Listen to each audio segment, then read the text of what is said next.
저 말인가요?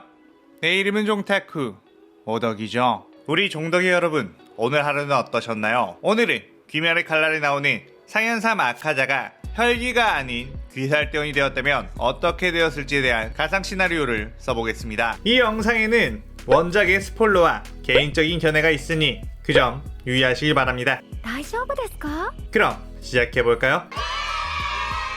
이 영상은 예전에 3부에 걸쳐 만들었던 아카자 장편 가상 시나리오를 한 번에 합쳐서 만들어주면 좋겠다는 분들이 계시기도 하고, 많은 가상 시나리오에 예전 영상이 묻혀 아직 안 보신 분들이 있다 보니 3개의 영상을 편집해 하나로 만든 것입니다. 작품 속 악역 중 가장 팬층이 두껍다고 할 수 있는 아카자 같은 경우는 아주 불우한 환경에서 자랐고 인간들에 의해 지옥을 경험하게 되며 최악의 상황에서 무잔을 만나 혈기화된 안타까운 인물이죠. 아카자의 인간 시점은 작중 시점보다 훨씬 예전이었기에 그때 귀살대원이 되었다 해도 만날 수 있는 주들이 없다 보니 시점을 바꾸어 아카자가 지금의 주들과 같은 시대에 살았다는 가정을 하고 진행해 보겠습니다. 아카자의 인간 시절 이름은 하쿠지지만 편의상 아카자라고 쭉 부르도록 할게요. 이 가상 시나리오는 작품의 정교와는 다른 부분이 많으며 아카자에게 버프가 많이 갈 테니 그저 재미로 즐겨주시면 감사하겠습니다. 아카자는 아주 평범한 가정에서 태어나 부모님에게 사랑을 받으며 살아갔지만 아카자가 5살이 되던 해에 집에 어떤 괴물 같은 존재가 나타나 아카자의 엄마를 살해했고 그것을 막던 아빠는 크게 부상을 입게 되어버렸습니다. 아카자는 어린 나이에 갑작스레 일어난 사건이라 그 존재를 그저 짐승이려나 하는 생각이었죠. 그 이후 아카자의 아빠는 부상 때문에 일을 나가지 못하게 되는 상황이었고 몸이 점점 편찮아졌습니다. 그렇게 집에 모아놓은 돈은 점점 다 사라지게 되고 아카자는 어린 나이부터 아빠의 약값을 구하기 위해 돈을 벌어야 했죠. 하지만 어린 아카자에게는 누구 하나 일거리를 주지 않았고 아카자는 어떻게 해서든 돈을 벌기 위해 남의 지갑에 손을 대게 되었습니다. 처음에는 조금씩 소매치기를 하다가 나중에는 요령이 생기자 더 대담하게도 하며 생활비와 아빠의 약값을 겨우겨우 충당하곤 했죠. 하지만 소매치기를 하다 걸려 주변 사람들에게 흠씬 맞고 돌아간 날들도 상당히 많았습니다. 그렇게 시간이 조금 지나고 어릴 때부터 엄청난 악바리 근성을 가진 아카자가 8살쯤이 되자 웬만한 성인들에게도 지지 않고 대항하기도 했고 자신을 때리던 한 성인 남자의 코뼈를 부러뜨리는 사건까지 일어나게 되죠. 그리하여 아카자는 관가 사람들에게 잡혀가 엄청난 매질을 당하고 범죄자라는 낙인을 받게 되죠. 하지만 아카자는 이 세상에 대한 반발심만 커졌고 모두 복수를 하겠다고 큰 소리를 쳤습니다. 그렇게 집에 돌아간 아카자, 집안에는 다른 마을 사람들이 있었고 아카자의 아빠는 목을 메어 자살한 것을 알게 되었습니다. 아들이 일을 못하게 된 자신의 병수발을 하기 위해 범죄자가 되었다는 소리를 듣고 아들의 인생에 짐이 되고 싶지 않으며 이로써 아들이 나쁜 길로 가지 않았으면 좋겠다는 유서가 있었죠. 아카자는 아빠의 죽음에 엄청난 절규를 했고 오히려 더 엇나간 동네에서 알아주는 건달이 되었습니다. 특출난 격투 솜씨에 그 누구도 아카자의 상대가 되지 못했죠. 그러던 어느 날 골목길에서 또다시 싸움을 하고 있던 아카자를 누군가가 불러세웠고 아카자에게 대단한 주먹 솜씨라며 그 솜씨를 이런 나쁜 일에 쓰지 말고 제대로 무술을 배워보는 건 어떠냐고 했습니다. 그의 아카자는 당신이 뭔데 이래라 저래라 하냐며 덤벼들었지만 단 한 대도 때리지 못하고 압도적인 패배를 맛보게 되었죠. 정신을 차린 아카자는 웬 도장에 누워 있었다는 걸 알게 되었고 아까 그 남자는 정신이 들었냐면서 널 이 집에 들여 제자로 삼고 싶은데 어떠냐는 말을 했습니다. 당신이 왜 나 같은 범죄자를 거두려고 하는 거냐고 묻자 자신의 이름은 케이조이며 사실 예전에 너네 아빠와 같은 무술도장에서 수련하던 후배였으며 최근에서야 네 아빠의 소식을 듣게 되었다며 예전에 네 아빠에게 도움을 많이 받았기에 그 빚을 갚으려고 한다고 했죠. 그렇게 아카자는 케이조의 제자로 들어가 같은 집에 살게 되었고 케이조에게는 병약한 딸 코유키가 있는데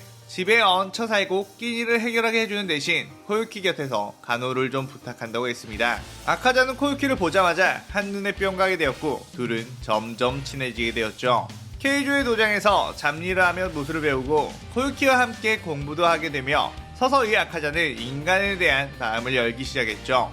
케이조의 무술 실력은 정말이지 엄청났는데 아카자는 케이조에게 어떻게 그렇게 강하냐고 물었고 예전에 너네 아빠는 나보다 더 재능이 있고 강한 사람이었단 말을 해주며 너도 노력하면 빠른 시일 내에 나를 능가할 것이라고 말을 해주죠. 그렇게 행복한 시간들이 흐르고 흘러 어느덧 아카자의 나이는 18살이 되었고 케이조는 슬슬 이 도장을 너에게 물려줄까 생각을 하고 있다고 말했고 자신의 딸 코유키를 아내로 맞이하는 게 어떠냐고 물어보았죠. 아카자는 순간 엄청나게 당황했고 범죄자 출신인 자신이 이런 행복을 얻어도 되냐고 묻자 이미 너는 새로운 사람이 되었고 그 누구보다 코유키의 간호를 성실히 해주며 덕분에 코유키는 아주 건강해질 수 있었다고 했고 또한 코유키를 영원토록 아껴줄 수 있는 사람인 것 같다는 확신이 들었다고 말하는 케이조였습니다.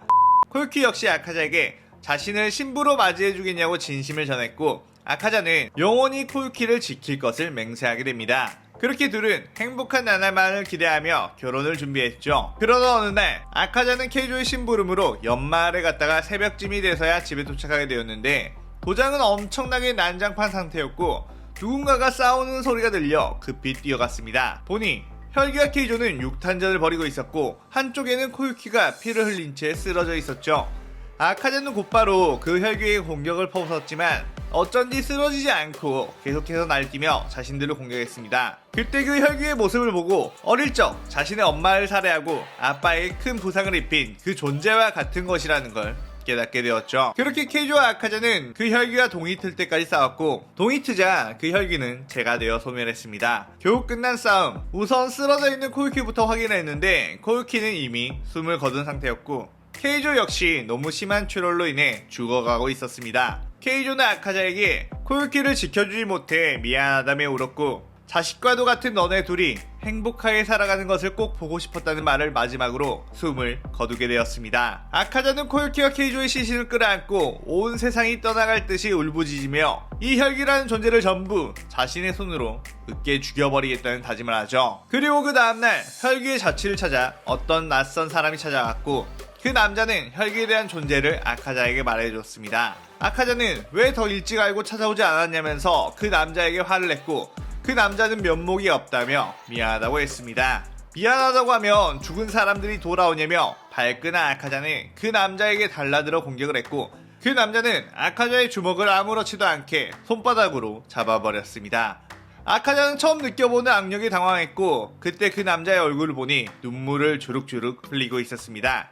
자신은 귀살대 암주 교메이라는 소개를 하며 교메이는 아카자에게 당신도 그 혈기와 싸운 것이냐고 물었고 그렇다고 하니 그 혈기는 12개월 하연 6의 혈기라서 귀살대원이 아닌 인간이라면 절대 살아남을 수가 없다고 놀랐습니다. 케이조와 아카자는 이미 평범한 인간의 수준을 뛰어넘는 무술을 구사하고 있었기 때문에 일륜도도 없이 하연 6의 혈기에게도 새벽까지 버텼던 것이죠. 일륜도는 무엇이며 어떻게 하면 그 혈기들을 효과적으로 죽일 수 있냐고 물었고 교메이는 그것에 대해서 말을 해주었습니다. 교메이는 아카자가 가지고 있는 재능을 높이 보고 자신의 밑에 들어와 함께 수련을 해보는 것은 어떠냐고 물었고 아카자는 그것을 받아들였죠. 아카자는 교메이에게 우선 전집중 호흡, 바위 호흡을 배우기 시작했는데 남을 잘 가르치지 못하는 교메이였지만 아카자는 그동안 무술을 했던 경험으로 금방금방 호흡을 따라가며 깨우칠 수 있었습니다. 아카자는 처음에 칼을 들고 호흡법을 배웠는데 자신이 원래 하던 움직임이 훨씬 편해 맨손 전투를 하겠다고 하죠. 교메이 역시 철퇴와 도끼를 사용하는 귀살대원이었기 때문에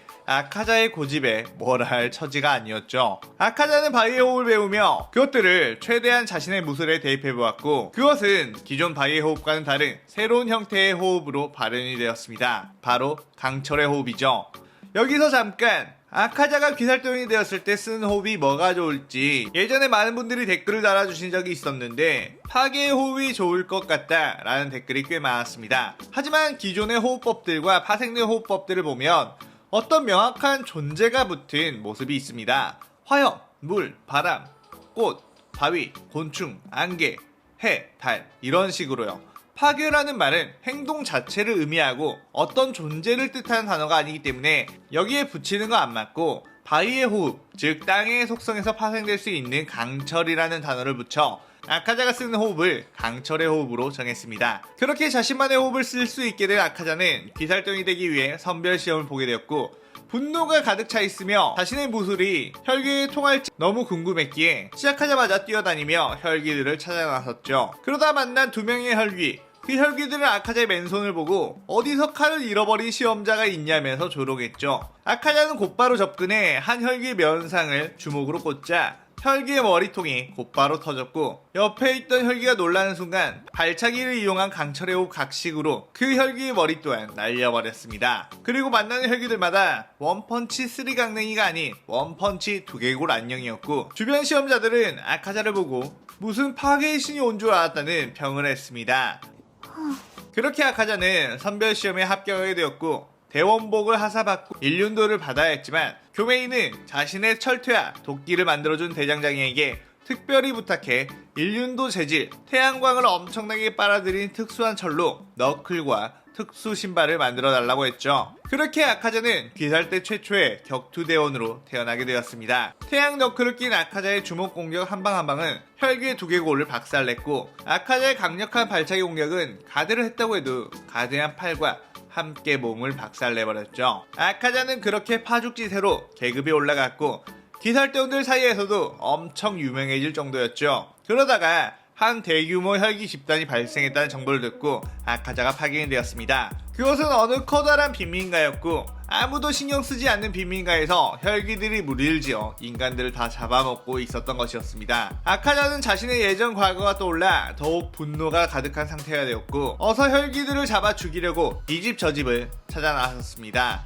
그때 어디서 들리는 여자의 비명소리. 아카자는 그 소리가 난 곳으로 황급히 달려갔고 여자를 잡아먹으려 하는 혈기를 단순에 박살내버렸습니다. 그 여자는 고맙다고 인사를 했지만 왠지 모르게 아카자는 그 인사를 제대로 받아주지 않고 다음 곳으로 뛰어갔죠. 그렇게 여기저기서 비명소리가 들렸고 아카자는 구하다 보니 여자들 위주로 구하게 된 것을 보아 코유키를 지키지 못했다는 죄책감이 여전히 그의 마음속에 가득했던 모양입니다. 이 빈민가의 수많은 혈기들을 죽여도 너무나도 많았는데 알고 보니 무잔이 집단 면역을 실험하기 위해 한 마을의 대부분의 사람들을 혈기로 만들었던 것이죠.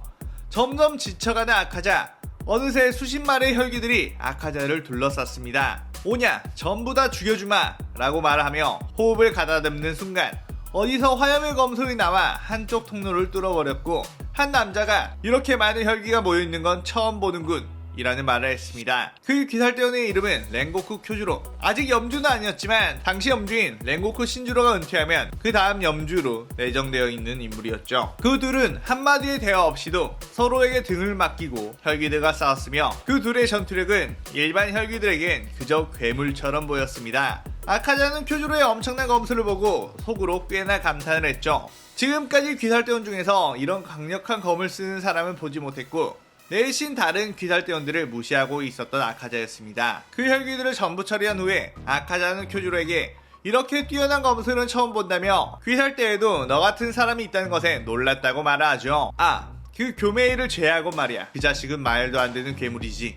그러자 쿄주로는 나 말고도 훌륭한 검사들은 귀살대에 넘친다면서 이미 주의 자리에 올라가 있는 검사들의 실력은 상상을 초월한다고 말하며 호탕하게 웃었습니다. 아카자는 왠지 모르게 그런 쿄주로의 모습이 마음에 들었고 마침 동갑내기처럼 보이기에 너 내 친구가 되어라 라며 친구 영입을 시도했죠. 그러자 쿄주로는 귀살의 목표가 있고 약자들을 구해주는 사람과는 얼마든지 친구할 수 있다며 둘은 악수를 했습니다.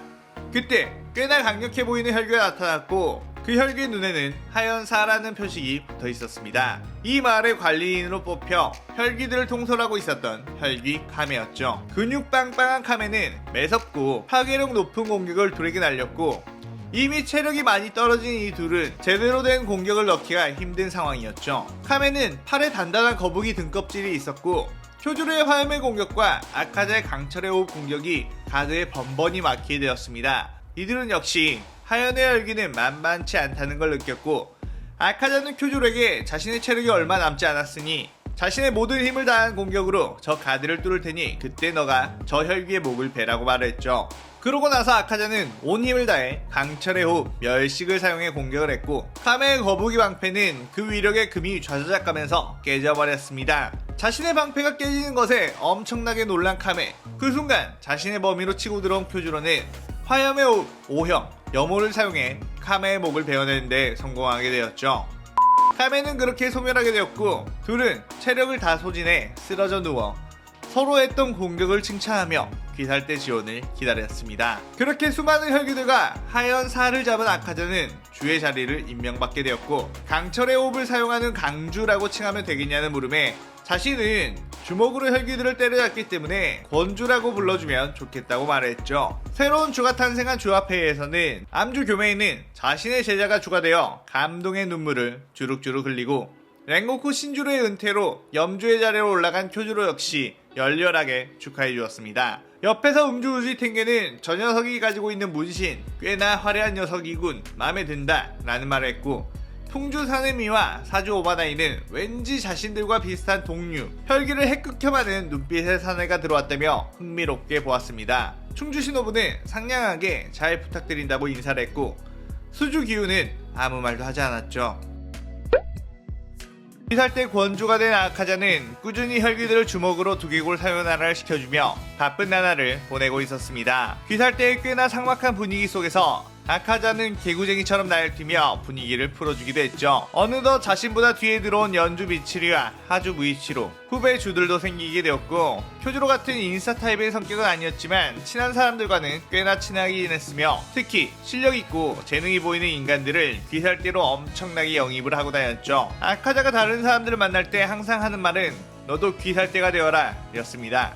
참고로 저번 영상에서 아카자의 호흡을 강철의 호흡으로 지은 것에 대한 이야기를 하다가 파괴의 호흡은 행동을 뜻하는 단어라 쓰지 않았다고 했죠. 그러니 많은 댓글에 사랑의 호흡은 그럼 왜 된 거예요? 라는 댓글이 많았습니다. 사랑이란 단어는 사랑을 하는, 다른 존재를 좋아한다는 행동의 의미도 있지만, 사랑이라는 마음에 존재하는 어떤 감정을 지칭하는 뜻도 있죠. 사랑도 바람처럼 눈에 보이진 않지만 대부분의 사람이 존재한다고 믿는 추상적 의미가 있기에 호흡의 명칭에 써도 된다고 생각했으며, 파괴라는 말은 그 자체가 어떠한 움직임을 내포하고 있는 단어라고 생각을 했습니다. 종탁구 개인적인 견해죠. 자, 다시 시나리오 돌아가서 어느 날 아카자는 자신이 담당하고 있는 구역에서 혈기 피해를 입은 것이 파악이 되어 파견을 나갔고, 어떤 소녀 혈기와 소년이 육탄전을 벌이고 있는 모습이 보였습니다. 보통 일반적인 혈기로 보면 곧바로 두개골 사요나라 시키는 아카자였지만, 여자 혈기만 보면 선뜻 공격을 못하는 습관이 있었죠. 코요키를 지키지 못했다는 것에 대한 죄책감 때문에 인간형에 가까운 여자 혈기, 특히 성인이 아직 되지 않은 여자 혈기를 퇴치하는 것을 매우 기피했습니다. 그래서 네지코를 죽이지는 않고 일단 팔을 뒤로 꺾어 제압만 해두었죠. 그런데 그때 탄지로는 아카자가 네지코를 죽이려고 하는 줄 알고 덤벼들었고, 아카자는 보기 좋게 내동댕이 쳐버렸습니다. 그러자 네지코는 탄지로에게 달려가 탄지로를 지키려는 모션을 취했고, 아카자는 그 모습을 꽤나 흥미롭게 보았죠. 탄지로는 자신의 동생은 인간을 절대 먹지 않을 거라고 애원을 하며 제발 동생을 죽이지 말라고 했습니다. 그러자 아카자는 그건 일단 두고 봐야 하기 때문에 네즈코를 어느 한 거처를 마련해두고 거기에 감금을 시켜놓겠다고 했죠. 그나마 동생을 살릴 수 있는 방법이 생길 수도 있다는 생각에 탄지로는 받아들였고, 아카자는 그런 탄지로의 의지를 높이 평가해 너도 귀살대가 되어라 라는 말을 했습니다. 탄지로는 그렇게 하겠다고 하며 자신에게 싸우는 방법을 알려달라고 했죠. 하지만 딱히 자신은 검사가 아니기도 하고 약한 사람과 함께 훈련하는 건 딱 질색이기 때문에 어찌해야 할지 고민하다 마침 최근 자신의 츠우코를 주의 자리까지 올려놨으며 자신의 부탁이라면 호탕하게 받아주는 염주 쿄조로에게 탄지로를 떠넘기자는 생각을 해낸 후 꽤나 뿌듯했죠. 그렇게 탄지로를 쿄조로에게 소개시켜줬고, 쿄조로는 아주 열정적이며 빡시게 탄지로를 수련시켜주었습니다. 어느 정도 시간이 지난 후에 탄지로는 화염의 호흡을 배워 귀살대 선별시험을 통과해 귀살대원이 되었고, 네즈코는 인간을 잡아먹지 않는 이례적인 혈기로 인정을 받아 귀살대원의 자격을 받게 되었습니다. 이 소식은 모든 귀살대원들에게 전해졌으며 귀살대원이 네즈코를 혈기라고 공격하는 일은 일체 없었죠. 그 뒤 탄지로와 네즈코가 임무를 하게 되었을 때 네즈코가 우월한 신체 능력을 이용한 발차기 공격으로 혈기들을 박살내버렸다는 소식을 듣고 아카자는 엄청난 흥미를 느꼈고, 네즈코를 자신의 제자로 들여 격투술을 배우게 하겠다는 선포를 하게 됩니다. 다들 칼을 쓸 때 주먹으로 혈기를 죽이는 특이한 귀살대원 플러스 최초의 혈기 귀살대원의 조합은 아주 신선하죠. 아카자는 새로운 임무를 받기 전까지는 항상 네즈코와 대련을 하며 성장해 나갔으며, 네즈코의 성장 속도는 무섭도록 빨랐습니다. 그 시점에 수주 기와 충주 신호부는 나타구모 산에 있는 하연호 루이를 잡고, 염주 쿄주로와 탄지로는 무한열차에서 하연일 엠무를 잡는 쾌거를 이뤄냈으며, 나머지 하연들은 무잔에게 쓸모없다며 숙청을 당하는 바람에 12기월은 상연의 혈기들만 남은 상태였습니다. 그러던 어느 날 교메이와 마주친 아카자, 교메이는 엄청난 분노가 얼굴에 드러나 있었고 아카자는 무슨 일이 있느냐고 묻자 교메이는 자신이 꼭 해야 할 일이 있었는데 그 기회가 비로소 찾아온 것 같다고 말을 했습니다. 아카자는 무슨 일인지는 잘 모르겠지만 자신에게 은인이자 스승과도 같은 교메이가 이렇게 분노하고 있는 모습을 보자 아카자는 흥미를 느껴 교메이와 함께 길을 나서게 되었죠. 마침 그 시점에 탄지로와 네지코는 음주 우주의 탱겐과 함께 유학 임무로 떠나게 되었습니다. 교메이는 귀살대 정보원으로부터 상현육의 거처를 알아냈다는 정보를 받았고 그 상현육을 잡으러 간다고 했습니다. 교메이는 자신 혼자 가도 된다고 했고 아카자도 임무를 배정받긴 했지만 까마귀를 통해 자신의 임무를 염주 쿄조로에게 그 임무를 대신 맡아달라고 부탁을 했죠. 나중에 맛있는 밥을 사겠다고 말해요. 평소 쿄조로와 친하게 지내고 있던 아카자는 가끔씩 이렇게 자신의 임무를 쿄조로에게 떠넘기고 네즈코나 교메이와 수련하는 것을 좋아했는데 쿄조로는 언제나 아카자의 부탁을 열정적으로 받아들였었죠. 부탁을 할 때마다 맛있는 밥도 잔뜩 사주었으니 말이에요. 교메이는 한 거대한 저택 앞에 멈추었고 곧이어 결심을 한 듯 들어갔는데 그곳은 온통 술판이 벌어져 있었습니다. 그곳은 유명 야쿠자 집단의 본거지였는데 많은 야쿠자들이 술에 거하게 취해 있었고 가장 높은 자리에는 양 옆에 여자를 끼고 거들먹거리고 있는 한 남자 혈귀가 있었죠. 교메이가 들어오자 그 혈귀는 아니 이게 누구신가? 교메이 선생님이라고 불러야 하나? 암주 교메이라고 불러야 하나?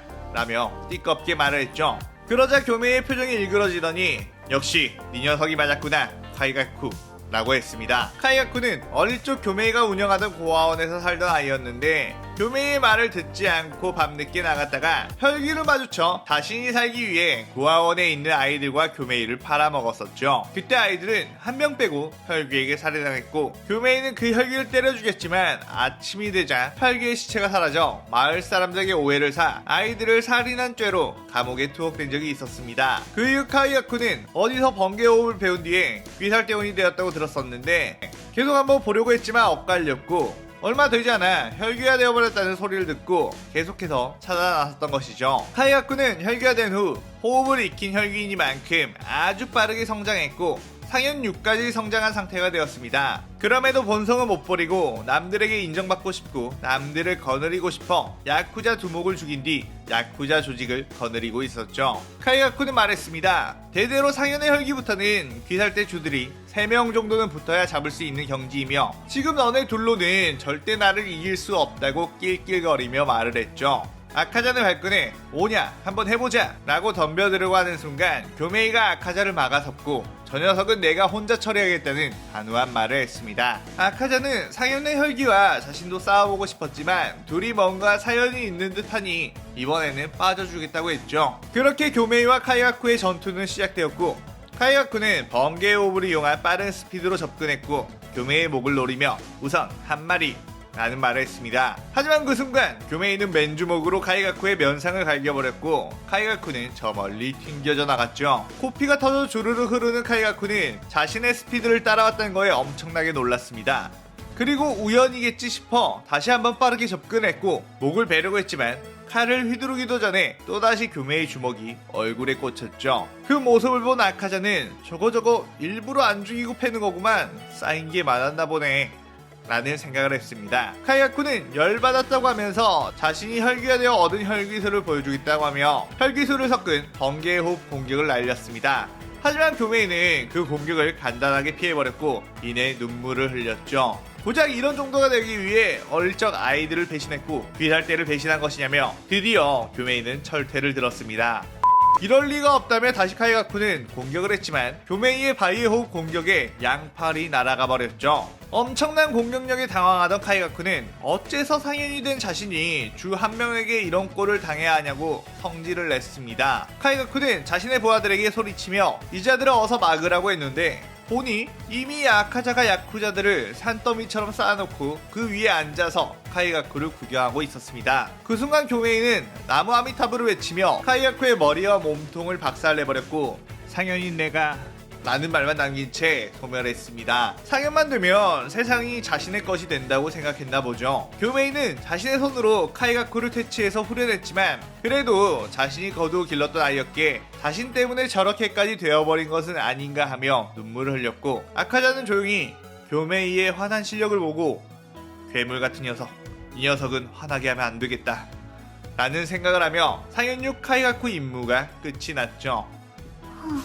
그 시점에 다른 곳에서는 우주이 탱겐과 함께 유학 임무로 떠났던 탄지로와 네즈코가 상현호 다키 규타로 남매와 엄청난 혈전을 치르고 있었습니다. 그때 네즈코는 각성 상태가 되어 신체 능력이 엄청나게 급상승했고 아카자에게 배운 무술로 다키를 압도해버리는 모습을 보여줬습니다. 다키 같은 경우는 인간들을 많이 잡아먹고 오랜 세월 동안 힘을 길렀다고 해도 기술을 연마하고 전투 센스를 기르는 훈련을 많이 하지 않았기에 실전 격투에 대해 단련을 해온 네즈코와 6탄전에서는 상대가 되지 않았습니다. 네즈코가 강철의 호흡을 쓰지는 않았지만 혈기 특유의 빠른 스피드와 파괴력으로 비슷한 흉내를 낼 수는 있었죠. 그 사이 음주 탱겐과 탄지로는 규타로를 상대했고 둘은 엄청나게 고전을 했지만 끝내 규타로의 목을 베어내고 다키의 목을 베어내어 소멸하게 만들었습니다. 하지만 그때 우주이 탱겐은 많은 부상을 입어 은퇴를 하게 되었죠. 그래도 귀살대에서는 상현을 2마리나 잡았다는 쾌거에 엄청난 환희 찼습니다. 지금까지 귀살대와는 다른 새로운 바람이 불고 있다고 생각을 했죠. 아카자는 네즈코가 각성해 엄청난 힘을 얻게 되었다는 것을 기뻐하며 네즈코에게 각성 상태 컨트롤하는 방법을 자신과 대련을 하며 익히게 했고 자신 또한 네즈코와 대련을 하며 엄청나게 성장하는 것을 느끼게 되었습니다. 아카자는 교메이가 상현육 카이가쿠와 싸울 때 환한 전투력을 본 뒤 엄청난 자극을 받아 더욱 열심히 단련을 했는데 단련 상대로는 염주 쿄주로, 암주 교메이, 네즈코와 수련을 하며 서로 나날이 실력을 키워나가고 있었습니다. 아카자는 쿄주로와 대련을 하던 중 점점 흥분을 해서 서로의 진짜 무기를 사용해 실전 같은 수련을 해보는 것이 어떻냐고 제안했고 쿄주로는 같은 동료끼리 어떻게 진검승부를 할 수 있겠냐고 하자 상현의 혈기들이 출몰하는 시점에서 기둥인 우리가 좀 더 효율적인 방법으로 수련하지 않으면 밑에 있는 후배들과 약한 인간들을 구해줄 수 없을 수도 있다며 그럴듯한 말로 쿄주로를 꼬셨죠. 쿄주로 역시 그 말에 일리가 있음을 느끼고 둘은 진검승부를 하게 되었습니다. 둘의 실력은 막상막하 박빙의 전투 끝에 마치게 되었고 쿄주로는 아카자의 공격에 칼날이 조금 무뎌진 것 같다며 오랜만에 칼날을 갈기 위해 대장장이 마을로 가야겠다고 했죠. 그때 마침 탄지로 역시 무뎌진 칼을 갈기 위해 대장장이 마을로 네즈코와 함께 떠났고 그곳에서 수련을 하러 온 하주 무이치루와 손욕을 하러 온 연주 미치리를 만나게 됩니다. 그들은 그곳에서 회포를 풀며 온천욕도 하고 맛있는 밥도 먹으며 힐링을 하고 있었죠. 하지만 그 시각 근처에는 지금까지 단 한 번도 들키지 않았던 대장장의 마을을 상현의 혈기에게 들키게 되었고 마을을 박살내기 위해 상현사 교코와 상현삼 한탱구가 찾아왔죠. 참고로 아카자가 귀살대원이 된 시나리오이기 때문에 기존의 상현 숫자들이 다를 수밖에 없습니다. 귀살대 최고의 천재라고 불리는 하주 무이치로와 네즈코는 상현사 교코와의 전투를 하게 되었고 최강의 화염의 호흡 계파인 염주 쿄주로, 연주 미치리, 탄지로는 상현삼 한탱구와 전투를 하게 되었죠. 교코는 무이치로와 네즈코를 보고 귀살대에는 얼마나 인물이 없길래 이런 꼬맹이들을 뽑아놓은 것이며 혈기 잡는 귀살대에 대체 혈기는 왜 있는 거냐고 조롱을 해댔죠. 무이치로는 곧바로 안개의 호흡을 이용한 공격들을 펼쳐봤는데 교코는 이리저리 도망다니며 농락을 했고 광범위 기술로 주변에 있는 도공들을 공격해 주위를 분산시켰습니다. 무이치로는 네즈코에게 도공들을 어서 피신시키라고 한 다음 혼자 상대를 했는데 미처 피신하지 못한 어린 도공을 지키다 수옥발에 갇히고 말았습니다. 수옥발에 갇힌 무이치로는 호흡을 쓸 수 없는 상황이 되었죠. 그렇게 수옥발에 갇힌 무이치로를 교코가 죽이려고 하는 순간 네즈코가 나타나 발로 뻥 차버렸습니다. 그리고 나서 네즈코는 혈기술 폭혈로 수옥발을 전부 태워버렸죠. 그 순간 교코의 마비침이 날아와 네즈코의 온몸을 꿰뚫었고 네즈코는 쉽게 움직일 수가 없게 되었습니다. 무이치로는 하주인 자신이 이렇게 쉽게 혈기술에 당해 도움을 받고 자신 때문에 네즈코가 공격에 당했다는 것에 엄청난 분노와 함께 예전 자신을 지켜주던 형 유이치로의 기억이 떠올라 각성을 했고 반점이 발현되었습니다.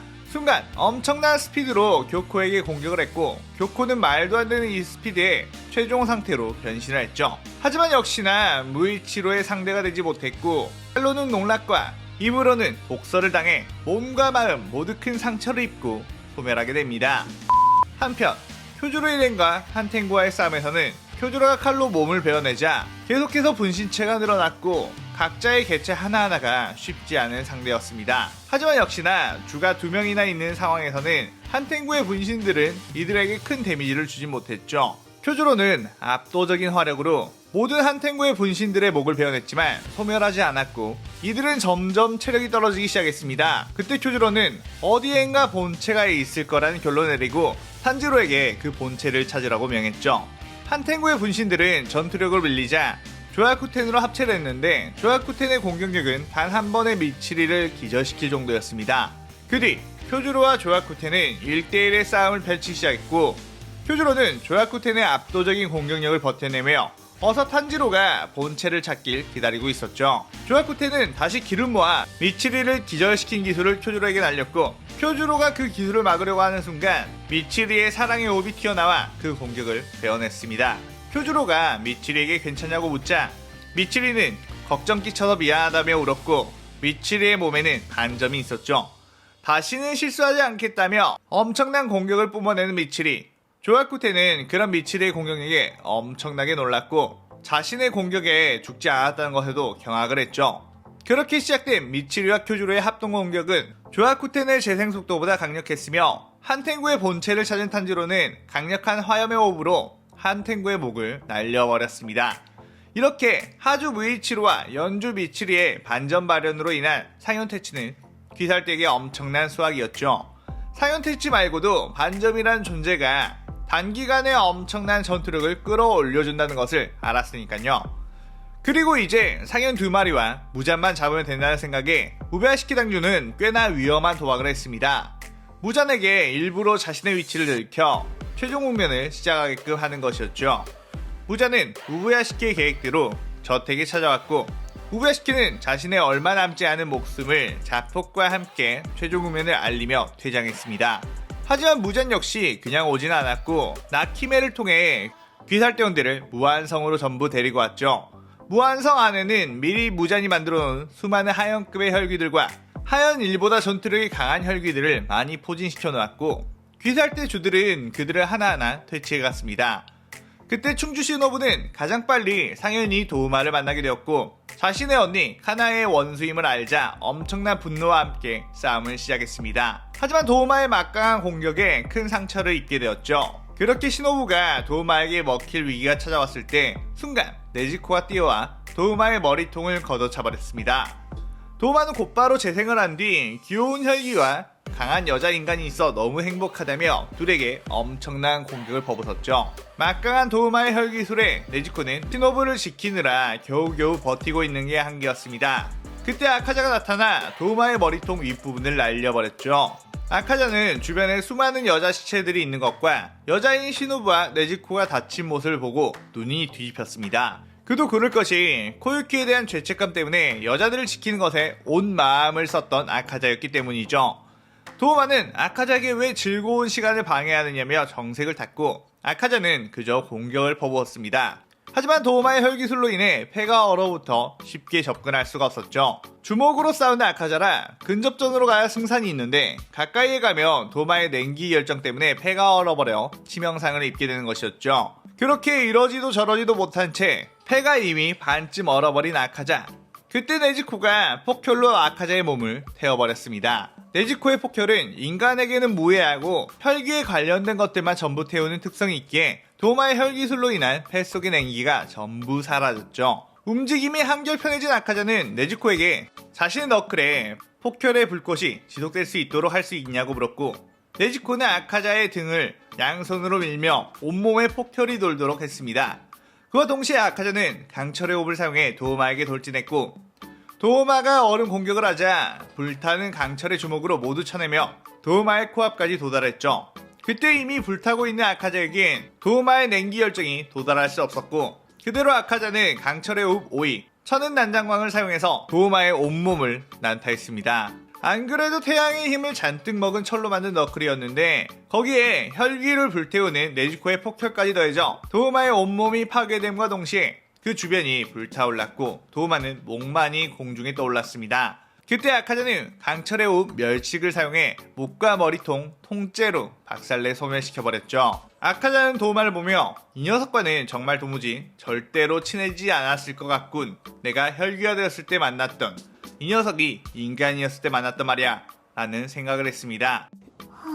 그 시점에 하주 무이치로는 상현이를 코쿠시보를 만나게 되었고, 코쿠시보의 엄청난 공격에 무이치로는 반점을 발현했음에도 불구하고 얼마 못 버티고 큰 부상을 입게 되었습니다.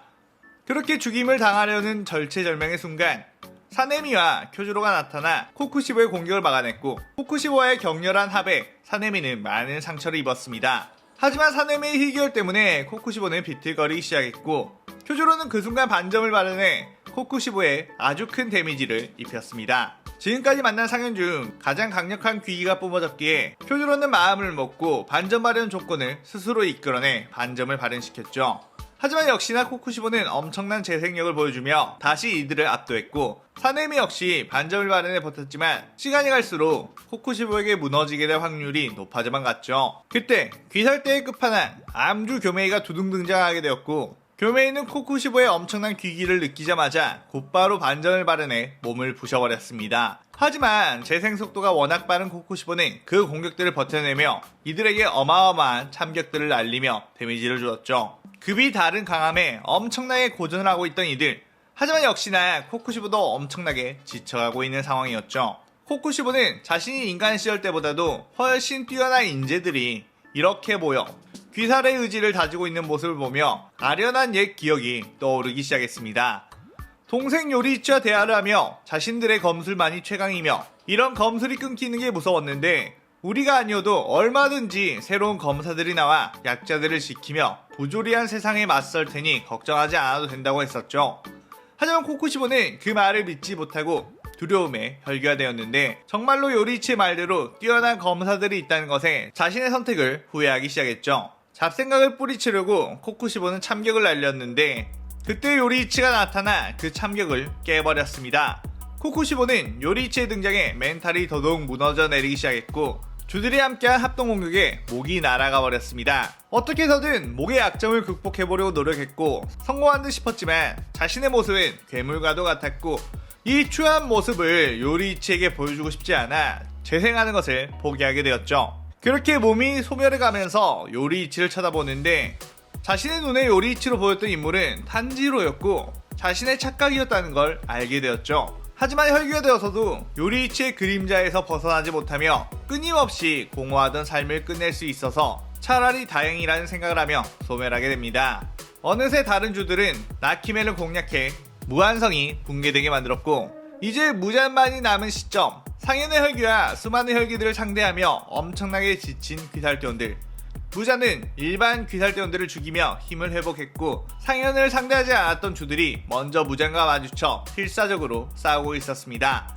무잔의 압도적인 힘에 서서히 쓰러져가는 여러 주들. 그때 앞서 상현과 싸웠던 이들이 도착하게 되었고, 모두가 반점을 발현해 무잔과 치열하게 싸우고 있었는데, 반점이 발현되어 엄청난 신체 능력이 향상된 아카자는 무장과 싸우다 보니 어릴 적 케이조에게 무술을 배웠을 적 케이조가 마치 전설처럼 내려오던 무술가들이 도달할 수 있는 무의 최고의 경지를 말해줬던 게 기억이 났습니다. 무잔의 신체가 투명하게 보이고 자신의 감각들을 온전히 느낄 수 있으며 이 모든 것을 컨트롤할 수 있는 느낌이 들었죠. 또한 무잔의 공격을 어느 정도 읽어낼 수 있게 되어 그 틈을 노려 공격을 할 수 있게 되었습니다. 아카자는 내비치는 세계를 얻고 주들에게 자신이 경험한 이 감각들에 대해서 설명했고, 곧이어 다른 주들도 하나둘씩 깨우쳐 무잔에게 공격을 입히기 시작했죠. 그리고 아카자는 반점으로 인해 신체 능력이 향상이 되자 자연스럽게 악력이 엄청나게 강해졌는데, 주먹을 꽉 쥐고 사용한 너클을 무기로 사용하는 아카자라 너클은 붉게 물들었고 그것으로 무잔에게 데미지를 입히자 쉽게 재생하지 못하는 모습을 보였습니다. 그리고 아카자는 그것 역시 다른 주들에게 공유를 했으며 자연스럽게 다른 주들 역시 혁도를 발현하기 시작했습니다. 무잔은 점점 상황이 어려워지자 자신의 피를 뿌려 귀살대원들을 혈기로 만들려고 했고, 그 무잔의 피는 혈기가 당장 되지 않더라도 독처럼 작용하게 되죠. 하지만 그때 네즈코와 폭혈로 무잔의 피에 감염된 사람을 태우기 시작했고, 무자는 그런 네지코의 모습을 보고 자신의 저주로 죽이려고 했지만 어쩐지 네지코에게는 통하지 않았습니다. 이미 저주를 극복한 상태였던 것이죠. 아카자는 그 모습을 보고 다시 한번 폭혈의 힘으로 온몸을 불태웠고, 혁도의 힘, 폭혈의 힘이 합쳐진 초필살기, 강철의 호흡, 폭식을 사용해 무잔의 배를 도넛으로 만들었습니다. 무잔의 배는 그대로 재생하지 못하고 뚫린 복부 주변부가 점점 타들어갔고 무자는 고통의 몸부림을 치게 되었죠. 하지만 무잔의 뱃속에 있는 주먹 역시 무잔의 피로 인해 엄청난 세포 붕괴가 일어나기 시작했습니다. 무자는 곧 해가 뜰 것이라는 것을 알았기에 아카자의 주먹을 빼내기 위해 촉수로 아카자의 몸을 사정없이 공격했지만 아카자는 끝까지 버티고 있었습니다. 그리고 아직 체력이 남아있는 주들은 무잔의 촉수가 아카자를 공격하려고 하는 것을 베어내며 아카자가 버티는 걸 지켜주었죠. 결국 해가 떠오르자 무잔은 소멸하게 되었고 아카자의 오른팔 역시 함께 붕괴하게 되었습니다. 귀살대원들은 축하와 동시에 아카자의 팔에 대한 걱정을 했지만 팔 하나로 무잔을 잡을 수 있다면 얼마든지 내어줄 수 있다며 걱정하지 말라고 하죠. 그렇게 무잔이 죽자 네지코도 혈기의 힘을 잃고 인간으로 돌아가게 되었으며 인간으로 돌아간 네지코는 그래도 아카자를 스승으로 모시며 알게 모르게 썸을 탔으려나 모르겠네요. 그건 여러분의 상상에 맡기겠습니다. 어쨌든 이렇게 두 번째 장편 가상 시나리오인 아카자 편이 끝나게 되었습니다. 만들다 보니 저 역시 아카자라는 캐릭에 몰입하게 되어 정말로 아카자가 혈기가 아닌 귀살대원이 되었다면 어떤 간지를 보여줬을까 하는 마음이 생겼네요. 여러분들도 어떻게 보셨는지 댓글 많이 남겨주세요. 오늘의 오덕일기는 이것으로 마칠게요. 영상 즐겁게 보셨다면 구독, 좋아요, 알림 설정 누르는 거 잊지 마시고요. 여기까지 보신 분들 항상 건강하고 행복하시길 바랍니다. 그럼 오늘은 이만. 사요나라.さようなら。